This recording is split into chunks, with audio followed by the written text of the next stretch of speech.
अफगान राजनयिक के शरीर में छिपा करके लाई गई 25 करोड़ सोने के मामले में बड़ी कार्रवाई हुई है। दरअसल अफगान सरकार ने उन्हें वापस बुला लिया है।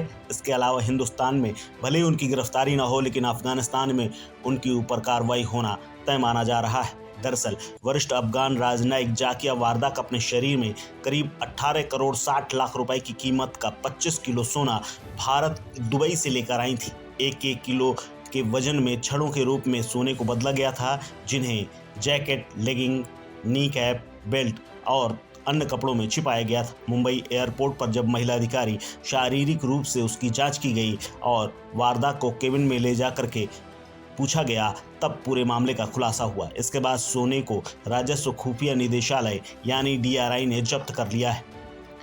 DRI के सूत्रों के मुताबिक अप्रैल के आखिरी सप्ताह में यह घटना हुई, जिसमें सीमा शुल्क अधिनियम 1962 के तहत सोने की तस्करी का मामला दर्ज किया गया है। वारदाक के राजनयिक होने के चलते उनकी गिरफ्तारी नहीं हो पाई। दरअसल कानून के मुताबिक यदि तस्करी किए गए सोने की कीमत 1 करोड़ रुपए से ऊपर होती है तो आरोपित को गिरफ्तार कर लिया जाता है और उस पर आपराधिक मुकदमा चलाया जाता है। DRI के एक अधिकारी ने बताया कि हमें सूत्रों से पता चला था कि वारदाक ऐसा काम कर रही है। इसके बाद हवाई अड्डे पर जांच के लिए लगभग 1 दर्जन कर्मचारियों को तैनात किया गया था। 58 साल की वारदाक अपने बेटे के साथ संयुक्त राष्ट्र अमीरात से फ्लाइट से मुंबई आई थी। दोनों ने हवाई अड्डे के बाहर निकलने के लिए ग्रीन चैनल का इस्तेमाल किया था, जो कि ये बताता है कि उनके पास कोई सामान नहीं है जिसे सीमा शुल्क पर घोषित करते हुए उनसे कोई टैक्स लिया जाए। जब वो हवाई अड्डे से बाहर निकलने की ओर जा रही थी, तब हमने उन्हें रोका। अधिकारियों ने कहा कि दोनों यात्रियों के पास से 5 ट्रॉली बैग, एक हैंड बैग, एक स्लिंग बैग मिला है। इनके सामान में कोई टैग या निशान नहीं था जो कि उनकी राजनयिक पहचान को दर्शाए।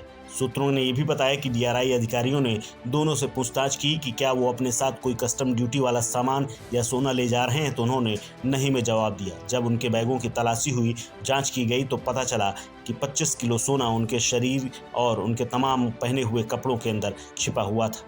इसी दौरान उनकी जैकेट, लेगिंग, बेल्ट में छिपा कर लाए गए सोने को बरामद कर लिया गया है।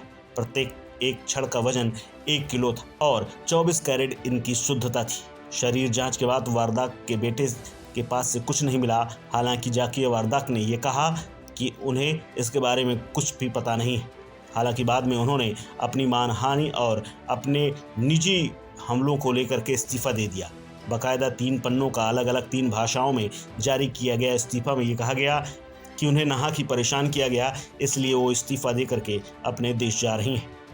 आपको बता दें कि जाकिया को अफगानिस्तान के पूर्व राष्ट्रपति अशरफ गनी की सरकार के दौरान भारत में पहली महिला डिप्लोमेट के तौर पर नियुक्त किया गया था। गनी सरकार के हटने के बाद तालिबान ने अगस्त 2021 में अफगानिस्तान पर कब्जा कर लिया था। दरअसल भारत ने अब तक तालिबान की सत्ता को मान्यता नहीं दी है। इसके बावजूद अफगानिस्तान के मुंबई और हैदराबाद में काउंसलर सेवाएं देते हैं। इस खबर में फिलहाल इतना ही। अपडेट्स के लिए बने रहिए वन इंडिया हिंदी के साथ।